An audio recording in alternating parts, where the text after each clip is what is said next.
Bienvenidos a otro episodio del podcast Derecho entre líneas, un espacio entre la Asociación Cavalier del Derecho y Cavalier Abogados, en el que intentamos hablar de una forma sencilla y descomplicada de los principales temas de interés y actualidad jurídica. Les habla Santiago Guevara y en esta ocasión tenemos como invitado a Juan Manuel Cartagena, quien es abogado, experto además y quien ha ido consolidando una trayectoria alrededor del derecho deportivo y particularmente en todo lo que viene siendo la industria del fútbol profesional colombiana. Bienvenido, Juan Manuel.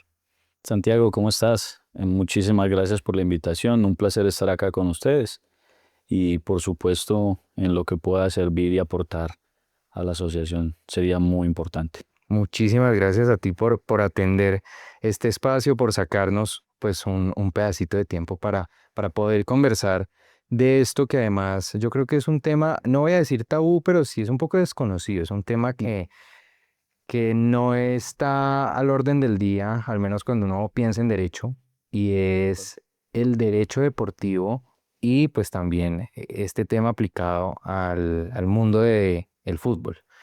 Para poder empezar un poco a hablar sobre esto, cuéntanos o recapitulemos un poquito sobre qué es el derecho deportivo y también aterricémoslo a este sector que pues es muy popular en países latinoamericanos y en Colombia, como lo es el fútbol. Bien, en el tema del derecho deportivo, sobre todo en Colombia, siempre que se habla o se hace referencia al derecho deportivo pensamos en fútbol. No obstante, el derecho deportivo abarca una gran cantidad de disciplinas.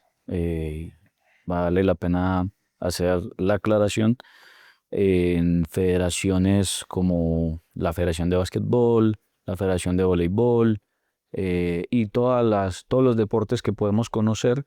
Eso es el mundo deportivo que por supuesto tiene que estar reglado y esas reglas pues convergen o son las que estructuran el mundo del derecho deportivo. En mi campo he tenido la fortuna y el privilegio de trabajar en fútbol, como tú lo dices. En los países latinoamericanos, sobre todo en Colombia, se habla siempre de fútbol y digamos que es el deporte nacional. Y al ser ese deporte nacional, pues es el que normalmente todo el mundo conoce. Los otros deportes también tienen, digamos, una importancia, pero por lo que abarca la industria del fútbol, por el dinero que mueve y por las masas que mueve también a nivel Colombia, a nivel mundial, digamos que es uno de los más importantes en términos no solo de industria, sino también jurídico. Y a nivel normativo, ha sido también uno de los deportes que más ha generado normas, valga también la redundancia, pero es el que más ha generado precedentes y es uno de los que más litigios genera a nivel mundial. En conclusión, Sí. ¿qué es el derecho deportivo? El derecho deportivo es ese conjunto de normas creado por organizaciones deportivas privadas, de orden privado, de carácter privado, que convergen a diferentes sujetos que se encuentran asociados o que de cierta manera han querido practicar determinado deporte bajo una estructura federativa. Ok, y nosotros pues también hay competiciones muy populares desde los Juegos Olímpicos hasta los Mundiales de fútbol, ¿no? Que son como los más nombrados a nivel mundial en cuanto a prácticas deportivas. Exactamente. Digamos que siempre se llega a cuando pensamos en el mundo del derecho deportivo, o bueno, pensamos en general en las disciplinas deportivas, y creemos que somos o vamos a eh, empezar en la práctica del deporte, confundimos dos tipos de normas normalmente, y es esas normas que son las reglas de juego con las normas deportivas. Ujú. Las reglas de juego son aquellas por medio de las cuales se practica un deporte. Por ejemplo, en el fútbol son 11 contra 11. No se puede nunca tomar el balón a no ser de que sea el arquero con la mano. O en el voleibol solamente se puede practicar el deporte con la mano. Esas son normas técnicas. Nosotros como abogados nunca nos inmiscuimos en ese tipo de situaciones y para eso hay unos expertos que son aplicadores de esas normas de juego. ¿Quiénes son? Los árbitros que normalmente conocemos y esos árbitros, ya no árbitros hablando de tribunales de arbitraje, sino árbitros o jueces deportivos, exactamente. Y eso es la lex lúdica. Eso es lo que normalmente se ha conocido o que se conoce dentro del mundo deportivo como ese núcleo esencial donde nunca los abogados penetramos en esa estructura, a no ser de que se demuestren casos excepcionales, como por ejemplo corrupción, mala fe, etcétera, etcétera. Y para poder entender un poco la manera y luego ir aterrizándolo ya al ámbito de aplicación, que es lo que nos comentabas y haciendo las precisiones de que no estamos hablando de las reglas del partido propiamente, sino de un ámbito mucho más profundo de todo esto que hay detrás de los contratos con los deportistas, de los convenios que se hacen, donde influyen pues no solamente las relaciones laborales, sino por ejemplo hablamos de mercadeo con los jugadores, de cómo se empieza a utilizar esa marca que cada jugador empieza a representar al ir tomando popularidad y conforme va destacando dentro de su carrera deportiva. ¿Cuáles crees que son los principales retos? Ese estado del deporte en Colombia, ese estado del fútbol en Colombia y esos retos que se pueden estar enfrentando cuando hablamos del mundo del fútbol en nuestro país. Bueno, digamos que estabas mencionando algo muy importante y es la imagen individual. En los deportes colectivos, necesariamente necesitas la imagen colectiva para poder, digamos, impulsar tu imagen individual. Por ejemplo, todos conocemos a Cristiano Ronaldo, a Lionel Messi, pero estos sujetos empezaron en un club y ese club lo que hizo fue, digamos, disparar su imagen individual. Ellos se ayudaron, por supuesto, se ayudaron con sus resultados deportivos, se ayudaron con su estrategia de mercadeo, por supuesto, hay muchas cosas detrás del deporte, pero precisamente esos son los retos. En Colombia estamos viviendo esa transición. Ya cada vez hay más especialistas en la materia, no solo en derecho deportivo, sino en marketing deportivo, en ciencias del deporte, en administración deportiva y los retos para volver esto de verdad una estructura y que la industria, porque ya la industria existe, es que los profesionales tenemos que dedicarnos más a esto, verlo como el derecho deportivo.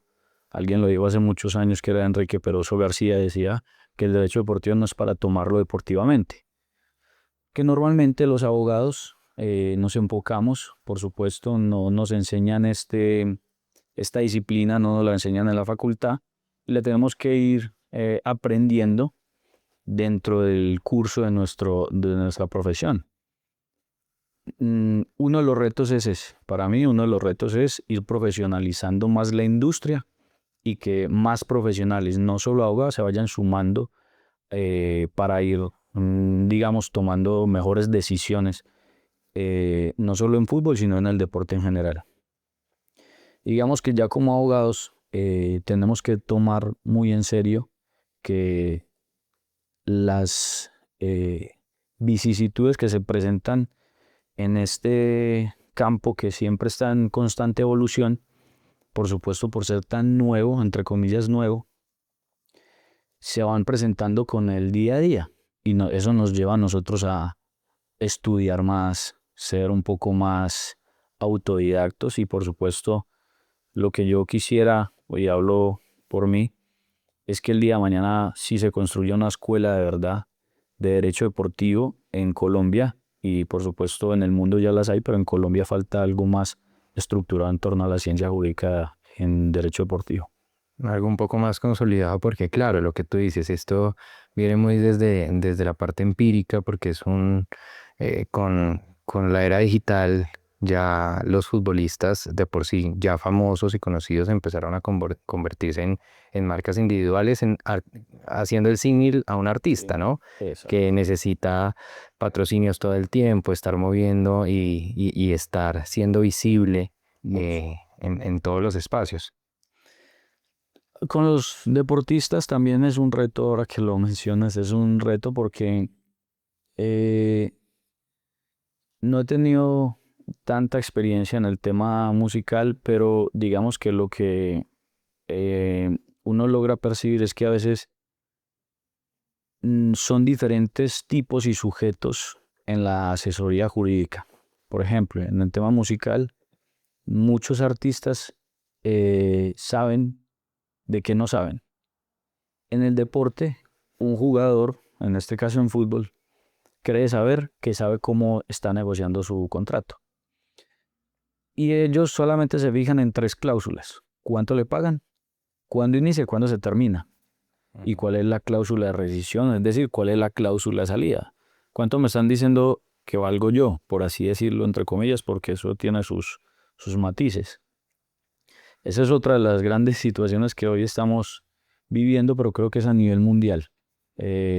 No creo que sea solo el futbolista colombiano, sino muchos deportistas que a lo mejor de pronto no se dejan asesorar pensando que ese abogado que llega a asesorarlos les va a quitar una parte o una porción de lo que ellos estarían ganando. Y justo ahí conectando con eso que dices, ¿cuáles son esas particularidades que has podido identificar o que debieran tener en cuenta los futbolistas particularmente frente a sus contratos, ¿no?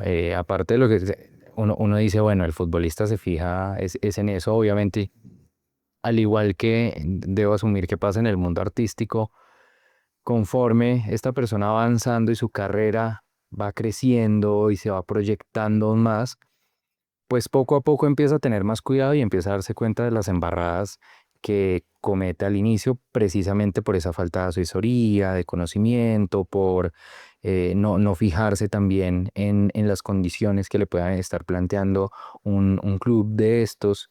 Entonces, ¿cuáles son esos elementos y esas particularidades?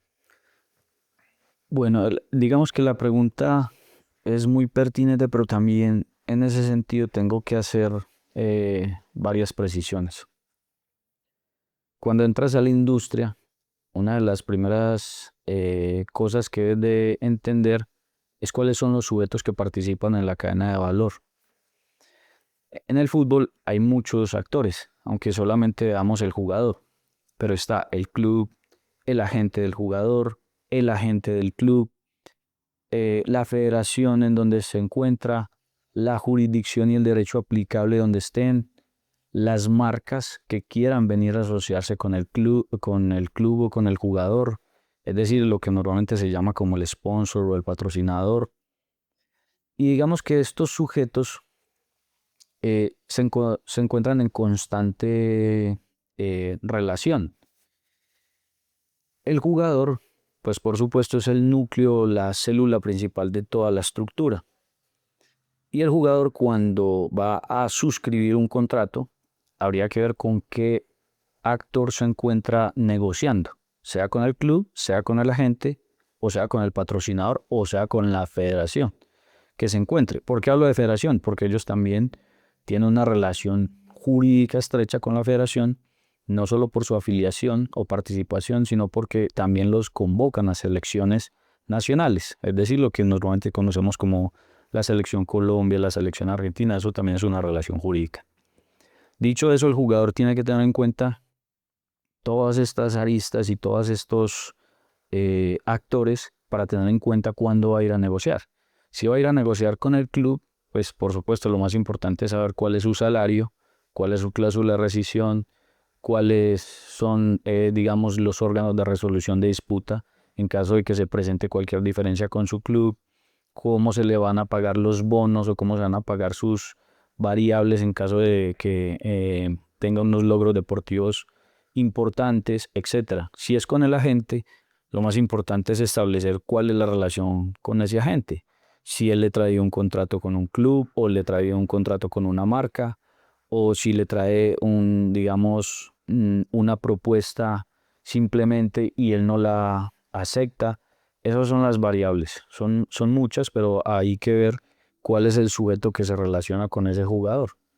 En contrario sensu también los clubes tienen que tener en cuenta eso. El club también funge como un relacionador con todas estas entidades, con su federación, con su liga, con los jugadores que va a contratar, con las marcas que va a contratar. Tiene muchísimas variantes en este caso, y eso sí aplica para el mundo del derecho deportivo y no solo para el derecho del fútbol, como lo llaman algunos tratadistas. ¿Y cuáles serían esas, podríamos llamarlo así, precauciones o esos puntos delicados que debiera tener en cuenta ese deportista que está empezando? Porque evidentemente uno parte de la base que los clubes pues ya tienen su equipo jurídico, ya tienen pues ese bagaje, y estamos frente a un deportista que está iniciando una carrera profesional, particularmente los que empiezan, y pues tienen ese desconocimiento, y pues yo les ofrezco, ¿no?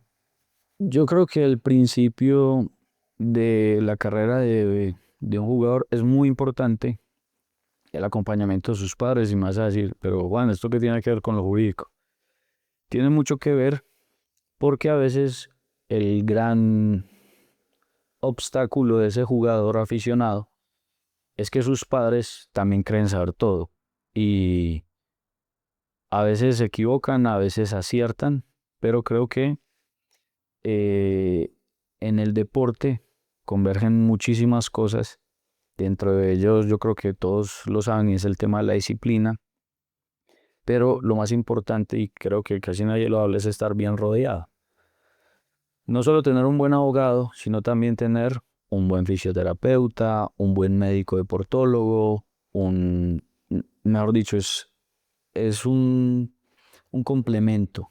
No solo es el mundo deportivo, en este caso, solo el mundo jurídico. El mundo jurídico, digamos que es como blindar la carrera de ese jugador, pero ¿por qué les refiero a todo este tipo de ciencias? Es porque el abogado que trabaja en el mundo del deporte tiene que entender este tipo mm, de actores constantes que tienes en la carrera de un jugador. Por ejemplo, hace mucho me pasó puedo contar simplemente como en abstracto, una patinadora tenía un médico deportólogo que había tratado a otros ciclistas o a otros deportistas, y la patinadora tenía una afectación grave en cuanto a un problema hormonal. Se le recetaron unos medicamentos, y esos medicamentos después de unas pruebas que se le hicieron, voy a hablarlo en términos coloquiales para que me lo puedan entender, dio positivo para temas de dopaje. Y lo que se inicia ahí como abogados, que ahí sí entra la parte nuestra, es primero hablar con el médico tratante, cuál fue la sustancia empleada, por qué la hicieron, y en qué momento se suministró y cuál era el fin y el objeto. En materia de dopaje hay un tema que es un principio de responsabilidad objetiva, es decir, independientemente el suministro no de ese, eh, digamos, de ese método o de esa sustancia, pues ya igual estás, digamos, con una responsabilidad adversa. Nosotros como abogados tenemos que empezar a identificar todo ese tipo de riesgos para asesorar bien a un deportista joven o amateur.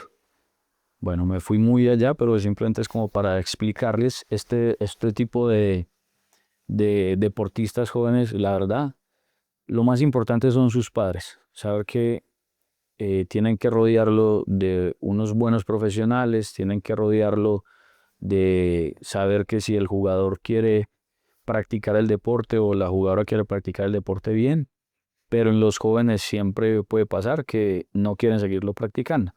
Pero para mí lo esencial en los jóvenes siempre son o serán sus padres, siempre lo primordial.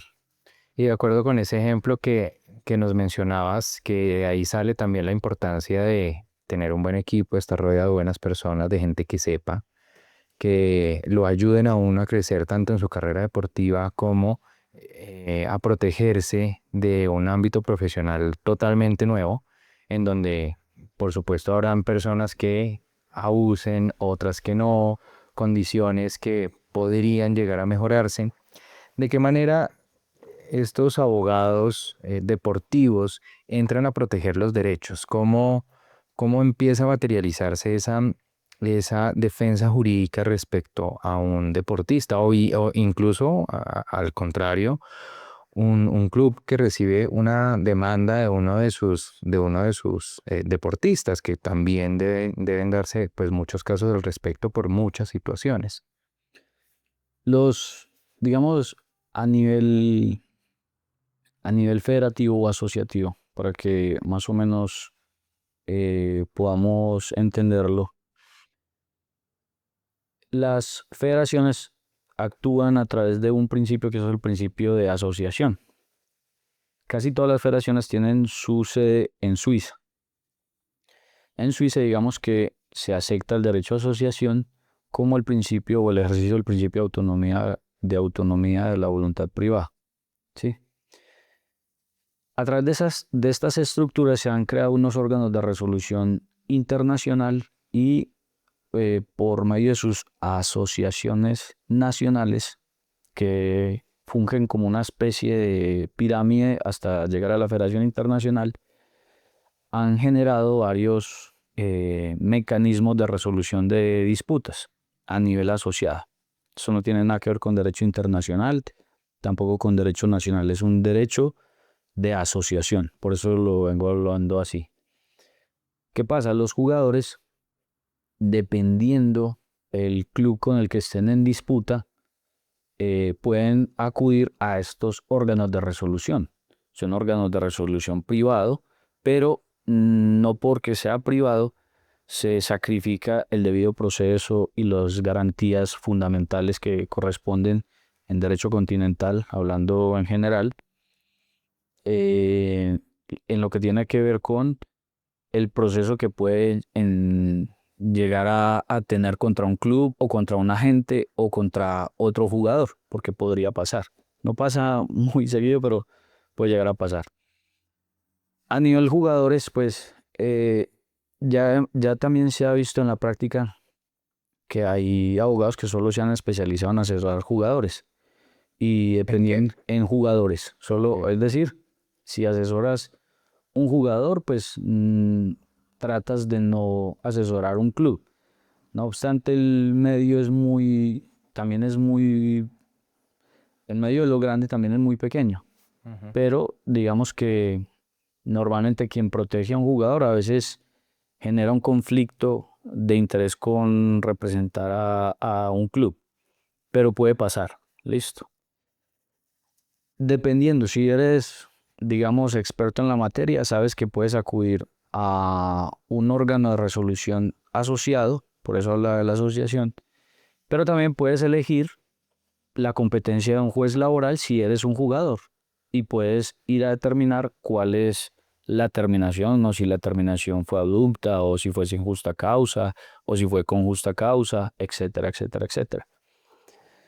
Si eres un club, pues estás limitado por una jurisdicción. Los clubes son organismos de derecho privado y en Colombia, sobre todo en Colombia, están regulados por diferentes leyes, no voy a decir cuántas leyes ni leyes, pero simplemente están organizados como sociedades anónimas con unas particularidades propias del fútbol y lo que han generado en este caso es una amalgama de órganos que permite resolver disputas entre clubes con una competencia específica. Entonces, lo importante es cuando ya vayas entrando en la materia, cuando vas entrando al fútbol, vas entendiendo que tienes una competencia concurrente, es decir, puedes elegir el foro donde vas a ir a disputar, donde vas a ir a generar la solución a ese litigio, pero lo importante siempre será la estrategia. En el derecho a veces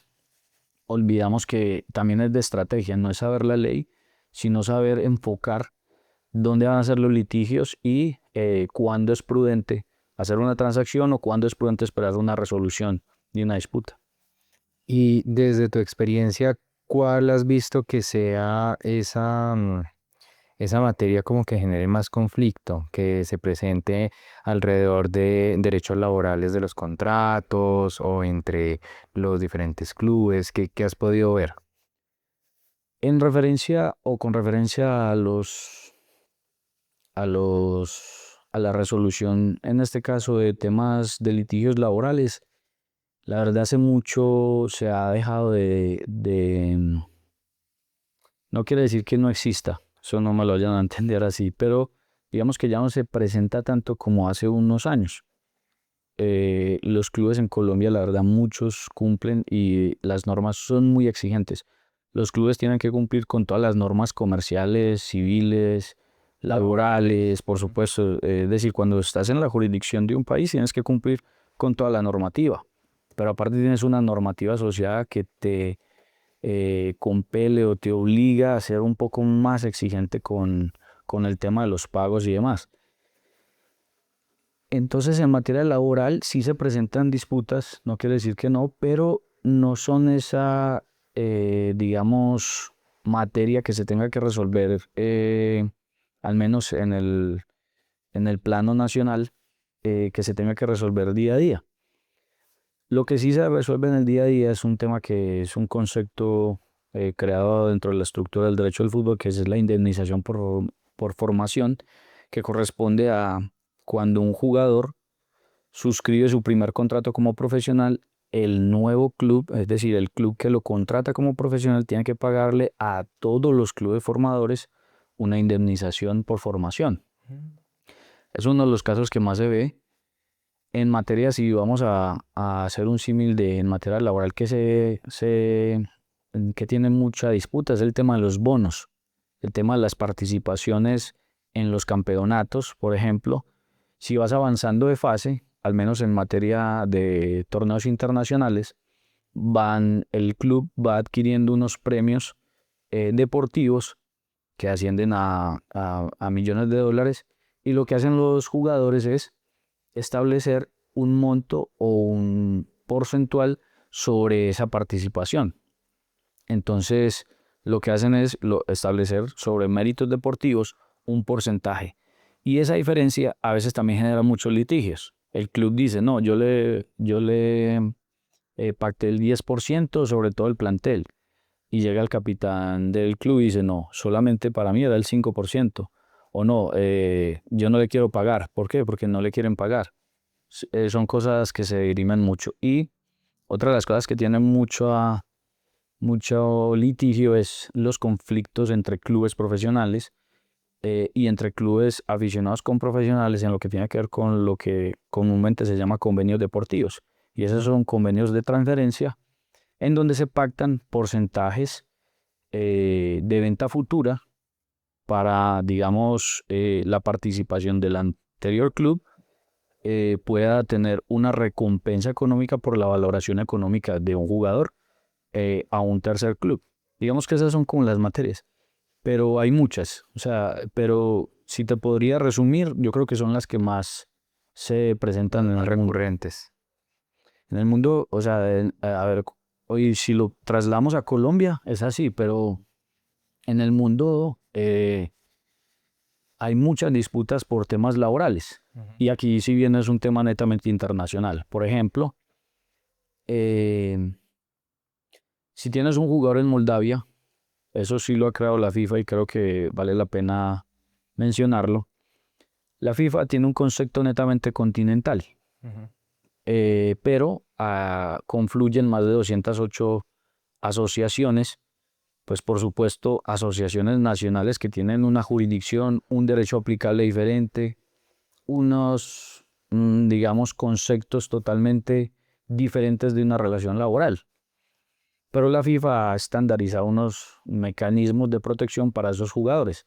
Unos mínimos. Exacto. Y esos mínimos han servido mucho en materia internacional para la protección y la garantía de los clubes y para la protección y garantía de los jugadores.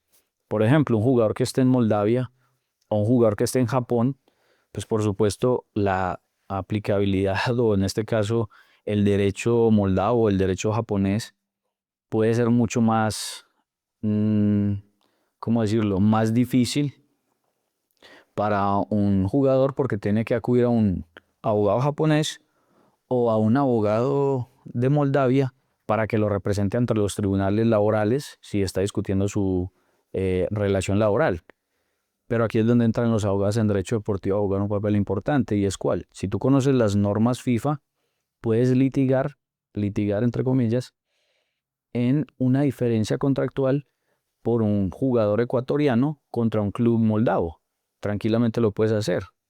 Tienes un derecho de postulación solamente por ser abogado en tu país, y ese derecho de postulación te permite acudir a los órganos asociados que antes había mencionado y te permiten, digamos, tener una garantía transversal en cualquier país en el que estés. Y eso sí es muy importante, y a veces no se le da la importancia a esos tribunales creados a nivel asociativo. Y la FIFA es ese principal órgano, al menos en el mundo del fútbol, ¿sí? Exacto, digamos que la FIFA tiene varios órganos de resolución, dependiendo también la materia. Tienen, digamos que los criterios de competencia no son tan exegéticos como a veces en Colombia los vemos por cuantía, por territorio, sino es más por la materia. ¿Por qué? Porque las materias que convergen en el derecho del fútbol son, por así decirlo, se podrían encauzar en muy pocas, o encuadrar en muy pocas materias que se tienen que resolver. Y lo que hace acá la FIFA es simplemente distribuir, crea un tribunal de fútbol, y ese tribunal de fútbol lo subdivide, por así llamarlo, en una cámara de resolución de disputas, una comisión del estatuto del jugador y una comisión de agentes. Y dependiendo la materia, pues vas a ir a cada una de estas. ¿Qué hace un abogado experto en derecho deportivo? Conocer dónde debe ir y cuál es el momento. Ahorita hablaba de la estrategia, por ejemplo. En materia laboral, nosotros, si estuviéramos en el plano, va a pasarlo a otro plano. Si estuviéramos en el plano español, si un jugador lo despiden sin justa causa, para un tribunal español, seguramente lo que se pagará será lo que falte o lo que reste de contrato laboral, lo que nosotros conocemos, ¿cierto? ¿Por qué? Porque hay un despido injustificado, no hubo un proceso disciplinario adecuado, etcétera, etcétera, y se le paga el restante. En el fútbol es diferente. En el fútbol tú tienes cómo reclamar también por lo que resta del contrato, pero por ejemplo, si tú eh, eres contratado durante el término que faltaba de terminar el contrato, o lo que te faltaba por terminar el contrato, eres contratado por otro club, te pagan el tiempo cesante y te pagan la diferencia de lo que habría entre contratos. No sé si ahí me hago entender, pero es básicamente conclusión. ¿Y por qué les explico esto? Porque como abogado tienes que jugar con esa estrategia. Es decir, ¿qué te conviene más? ¿Ir a un tribunal español, en nuestro caso, en lo que estamos explicando, o te conviene más ir a tribunal FIFA? Sí, dependiendo del caso siempre. Si el jugador, por supuesto, es contratado en un club en China, pues la FIFA no te va a reconocer todo, porque no estás cesante. Pero en un tribunal español, quizás en 3 o 4 años vas a tener toda la indemnización. Entonces, es básicamente, estoy poniendo un ejemplo, por supuesto, no quiere decir que sea así siempre, pero es más o menos cómo funcionan estos tribunales. Hay que conocer mucho la especialidad para saber la estrategia. Eso es lo importante que tienen que saber. Y hacer un análisis pues de ese entorno, porque además ustedes tienen unas reglas de juego diferentes, ¿no? Empezamos a ver una normatividad aplicada a unos organismos internacionales que define unas reglas diferentes y, y también conectando con eso, sé que hiciste una especialización en propiedad intelectual y resulta muy curioso porque un abogado deportivo estudiaría propiedad intelectual. ¿Cuál es esa relación que pudiste encontrar entre el mundo deportivo y esta otra área del derecho que en principio uno las ve bastante distantes? Es muy buena porque la pregunta también me la había hecho, pero precisamente por eso lo estudié. Mm, Uno de los actores, digamos, más importantes, pero casi no se ve, no sé por qué, pero en general son aquellos terceros que no se encuentran dentro de estas relaciones jurídicas, pero que aportan dinero. Y hablamos de las marcas. Las marcas convergen en las competiciones y se encuentran directamente en esa célula que ahorita estamos hablando, que es el jugador. He tenido la oportunidad de enfocar un tema más de propiedad intelectual en lo que tiene que ver con cesión de derechos de imagen individual y colectivo y cómo funciona en el mundo del deporte. Digamos que la propiedad intelectual me ha permitido entender aún más cómo estos terceros pueden venir a dar o a aportar un poco más de lo que necesitan los deportistas. Por ejemplo, para ponerlo en práctica, un jugador puede tener una marca individual, pero tiene asociado su imagen colectiva a otra marca del mismo segmento y que permite digamos, una convergencia perfecta. Por ejemplo, ¿Cuál podría ser un ejemplo de eso? el ejemplo más claro es cuando un jugador es patrocinado individualmente por Adidas, pero su club, es decir, donde tiene su imagen colectiva, es por Nike o por Puma. En este caso hay una convergencia perfecta porque la imagen colectiva tiene que estar asociada con el club, pero la imagen individual está asociada de otra manera. Y ahí eso es un punto importante que ahorita tenías la pregunta, y es otra de las cosas que tiene que tener en cuenta un deportista es la cesión de la imagen individual cuando suscribe un contrato laboral. Normalmente incorporan cláusulas de cesión de imagen individual, lo cual no está prohibido, pero tienen que tener mucho cuidado. ¿Por qué? Porque los clubes, tanto clubes como jugadores, tienen que tener mucho cuidado. Digamos que hace un tiempo, en nuestro caso, y ha pasado en todas las jurisdicciones, a veces creemos que Colombia es muy aislado, pero nosotros traemos esas figuras de otros lugares.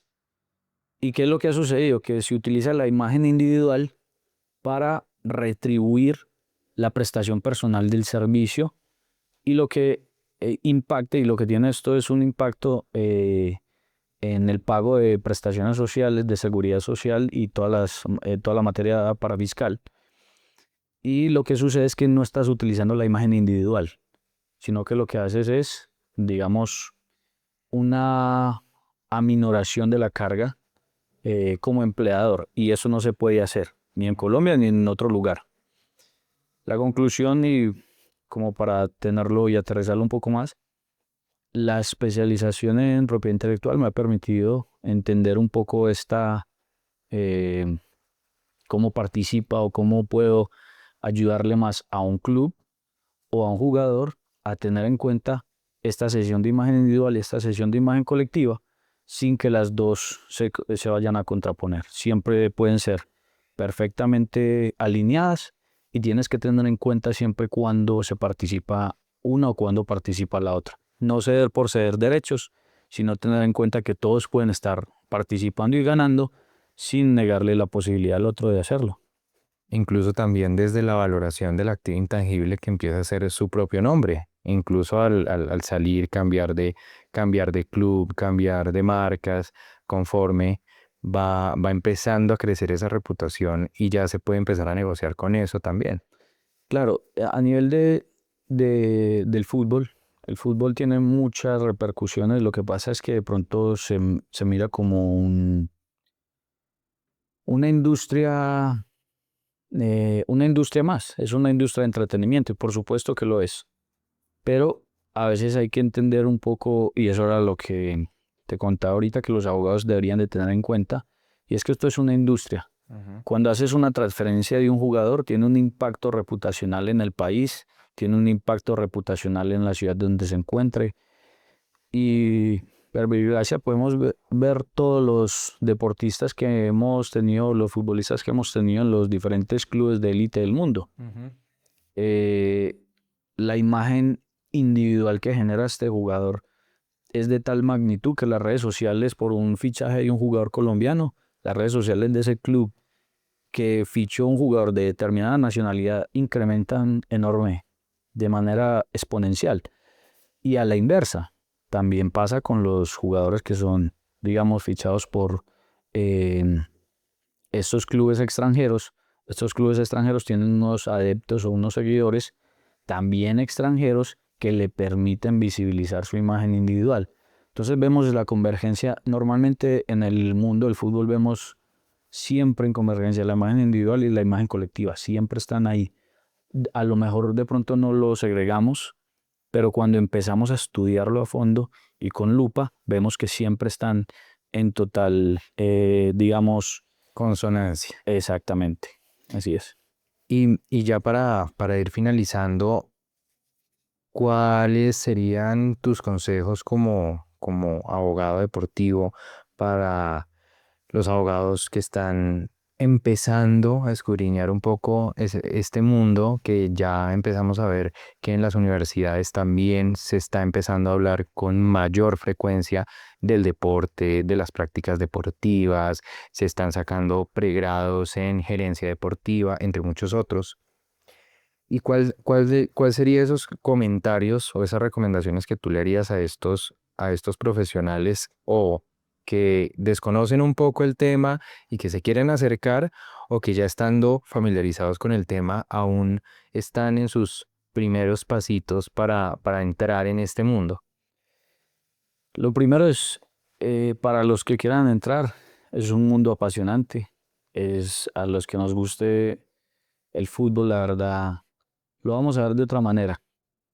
Yo soy seguidor de un club y la verdad hoy mm, no soy fanático a ninguno. Eh, Eso quiere decir que cuando vas avanzando en la materia, te vas apasionando más, pero te vas volviendo menos fanático del deporte. Eso yo creo que los va a espantar. Pero es importante porque lo digo, hay gente que es muy hincha de un club Ujú. y si le toca un litigio contra ese club o si tiene un tema contra el club, pues dice, no, es que yo no puedo. Pero, a ver, hay un conflicto de interés solo por ser hincha.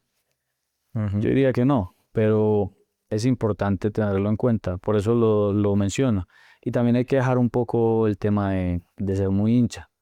Hay que ser, no quiere decir que vamos a dejar de ver fútbol, pero hay que dejar de ser un poco la pasión. Ser muy fanático. Ser muy fanático acá te va a jugar en contra. Sí o sí te va a jugar en contra en cualquier momento. Para los que están iniciando y ya se están, digamos, introduciendo un poco al tema, perseverar. No todos, cuando entramos al fútbol, sobre todo en Colombia, o cuando entramos a un deporte en general, vemos que son circuitos cerrados, pero cuando eres bueno y cuando si estás apasionado por lo que estás haciendo, el círculo se va abriendo Ujú. y las personas te van adaptando y las personas te van diciendo por dónde es. Siempre hay personas que lo van guiando a uno. Por supuesto, a mí también me guiaron personas y soy muy agradecido con muchas personas que me han ido, voy a sonarlo así, pero me han ido metiendo en el medio. Y yo creo que todos hemos vivido en algún momento eso. Entonces, siempre perseverar en eso, irlo estudiando. Y lo más importante, y así después, como para resumir un poco lo que les he comentado, es entender esto como una industria. Es una industria dentro del mundo del entretenimiento. Es una industria que mueve millones, pero tienes que entender cómo se mueve el ciclo del dinero en este caso. ¿Cuáles son los actores más importantes? Estos actores, cómo mueven y cómo están hilando sus transferencias, por dónde las están llevando, cuáles son los mejores agentes, cuáles son los jugadores, cuáles son los scouting. Tienes que entender muy bien la industria para prestar una buena asesoría y para ser muy bueno en la materia. No es solo entrar y saber de fútbol. El fútbol era lo que ahorita les decía, las reglas de juego. Las reglas de juego. Un saque de esquina, un fuera de lugar, esos son. Pero nosotros no nos dedicamos a eso, nosotros nos dedicamos a otras cosas, a las transferencias, a la interpretación de contratos. Nosotros somos las personas que estamos siempre en la sombra pero que somos indefectiblemente los que movemos un poco la industria también, o somos una parte de la industria. Por eso es importante que lo tengan en cuenta. Y lo último, y sí se lo único, es como para no olviden que el actor importante es el club o el jugador o la federación. El actor más importante no es el abogado.